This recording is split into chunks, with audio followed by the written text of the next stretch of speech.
وعلى آله وأصحابه أجمعين। সাভার পৌরসভার 3টি ওয়ার্ড কর্তৃক আয়োজিত আজকের এই নির্বাচনী জনসভার সম্মানিত সভাপতি, সাভার পৌরসভার সম্মানিত আমির জনাব আজিজুর রহমান, মঞ্চে উপবিষ্ট আজকের এই জনসভার মধ্যমণি, ঢাকা 19 আসনের জামাত কর্তৃক মনোনীত এমপি প্রার্থী, বিশিষ্ট আলেমী, শিক্ষাবিদ, সমাজসেবক জনাব মাওলানা অধ্যক্ষ আফজাল হোসেন, মঞ্চে উপবিষ্ট সাভার পৌরসভার জামাত কর্তৃক মনোনীত মেয়র প্রার্থী জননেতা হাসান মাহবুব মাস্টার, অ্যাডভোকেট শহীদুল ইসলাম, লুৎফর রহমান মোল্লা সহ নেতৃবৃন্দ, সম্মানিত ভাই এবং বন্ধুগণ, আমাদের এই মাইকের আওয়াজ যতদূর যাচ্ছে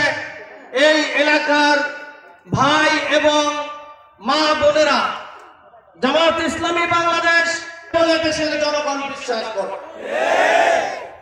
আমরা অনেকগুলো সরকার দেশে দেখেছি, বাংলাদেশের জনগণের আকাঙ্ক্ষা তারা পূরণ করতে পারেন নাই। তারা বারবার ব্যর্থ হয়েছেন।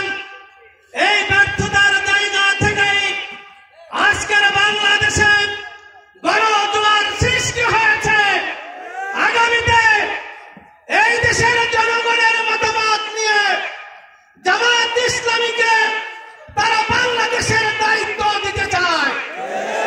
আল্লাহর মেহেরবানি, জনগণের সমর্থন নিয়ে যদি জামাত ইসলামী এই দেশের দায়িত্ব পায়, জামাত ইসলামী এমন একটি সমাজ কায়েম করবে যেই সমাজের সুফল ভোগ করবে এই দেশের জনগণ।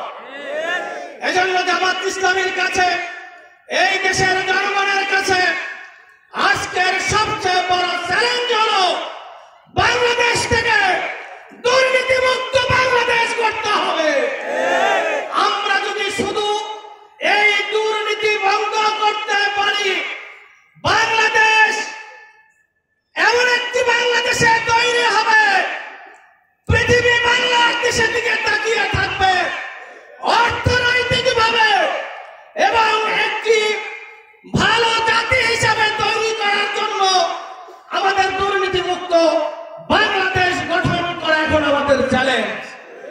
এদেশের জনগণকে আমরা বলতে চাই, আপনারা বিশ্বাস করেন জামাত ইসলামী সেই কাজটা করতে পারবে।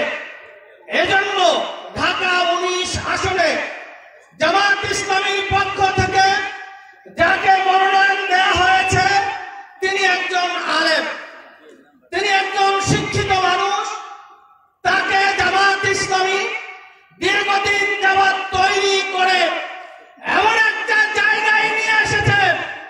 এই ঢাকা 19 আসনে আপনাদেরকে আমরা বলতে চাই, যদি আপনারা মনে করেন জামাত ইসলামী যাকে প্রার্থী হিসেবে ঘোষণা করেছেন তার যে কোনো বেটার প্রার্থী এই ঢাকা 19 আসনে থাকে, তাকে আপনারা ভোট দেবেন, আমাদের আপত্তি নাই। কিন্তু ভোটারদেরকে আমরা বলতে চাই, আপনারা আপনাদের বিবেক দিয়ে কাজ করবেন। এই ঢাকা 19 আসনে যদি কোন প্রার্থী অন্যান্য প্রার্থীর চেয়ে জামাত ইসলামীর প্রার্থী সৎ, যোগ্য এবং জনগণের আশা আকাঙ্ক্ষা পূরণ করতে পারবে, তাহলে জনগণকে আমরা বলবো এই ঢাকা 19 আসনে জামাতের প্রার্থীকে আপনারা নির্বাচিত করুন।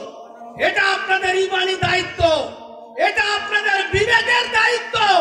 এজন্য আজকের এই জনসভা থেকে আমরা বলতে চাই, বাংলাদেশকে যদি একটি দুর্নীতি মুক্ত, শোষণ মুক্ত এবং কল্যাণ রাষ্ট্রে পরিণত করতে চাই, আগামীতে যোগ্য লোকদেরকে দিয়ে দেখে দাঁড়িপাল্লার প্রার্থীকে জয়যুক্ত করে আগামী নির্বাচনে বাংলাদেশকে আমরা একটি দুর্নীতিমুক্ত বাংলাদেশ গড়ে তুলতে চাই। সম্মানিত ভাই এবং বন্ধুগণ, আজান হয়ে গেছে, বক্তব্য দেওয়ার সময় নেই। এজন্য আমরা আগামী নির্বাচনে আমাদের প্রার্থীকে ভোট দিব এবং আমাদের কেন্দ্রকে পাহারা দিতে হবে। আমরা গন্ধ পাচ্ছি ষড়যন্ত্র করে ক্ষমতায় আসার ষড়যন্ত্র এই দেশের জনগণ আর হতে দিবে না। এজন্য জনগণকে সতর্ক থেকে আগামী নির্বাচনে ভূমিকা পালনের আহ্বান দেখে আমি আমার বক্তব্য এখানে শেষ করছি। আল্লাহ হাফেজ। বাংলাদেশ জিন্দাবাদ। বাংলাদেশ জামাত ইসলামী জিন্দাবাদ। সভাপতির বক্তব্য পেশ করছে।